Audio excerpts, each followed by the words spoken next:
బంగారం కొనుగోలు చేయాలనుకుంటున్న వాళ్ళకి ధరల షాక్ తగులుతోంది. వారం క్రితం భారీగా దిగొచ్చిన బంగారం రేట్లు మళ్లీ వరుసగా పెరుగుతూ బెంబేలెత్తిస్తున్నాయి. అమెరికా అధ్యక్షుడు డొనాల్డ్ ట్రంప్ మళ్లీ సుంకాలు పెంచుతూ ఉత్తర్వులు జారీ చేయటం, ఇరాన్పై ఏ క్షణమైనా దాడి చేయవచ్చన్న అంచనాలు, ఫెడరల్ రిజర్వ్ వడ్డీ రేట్ల అంచనాలు వంటివి బంగారం ధరలు పెరిగేందుకు కారణమవుతున్నాయి. ఈరోజు ఫిబ్రవరి 24, 2026 నాటి ధరలను గమనిస్తే మార్కెట్లో బంగారం ధరలు స్వల్పంగా పెరిగాయి. ముఖ్యంగా ఆభరణాల తయారీలో వాడే 22 క్యారెట్ల బంగారం ధర తులంపై సుమారు 400 రూపాయలు పెరిగింది. దీంతో 22 క్యారెట్ల తులం బంగారం ధర 1,48,300 రూపాయలకు చేరింది.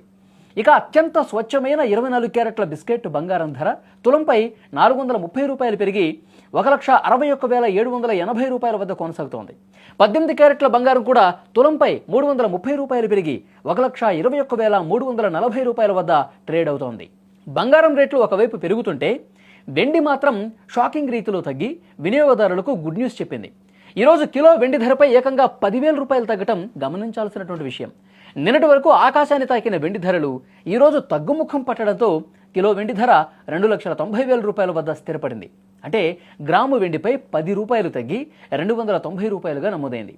అంతర్జాతీయ మార్కెట్లో నెలకొన్న పరిణామాలు, డాలర్ విలువలో మార్పుల వల్లనే దేశీయంగా ధరల హెచ్చుతగ్గులు కనిపిస్తున్నాయని మార్కెట్ నిపుణులు విశ్లేషిస్తున్నారు. పెళ్లిళ్ల సీజన్ కావడంతో బంగారం డిమాండ్ పెరిగి ధరలు పెరుగుతున్నాయని, కానీ వెండి విషయంలో సరఫరా పెరగటం వల్ల ధరలు తగ్గాయని భావిస్తున్నారు.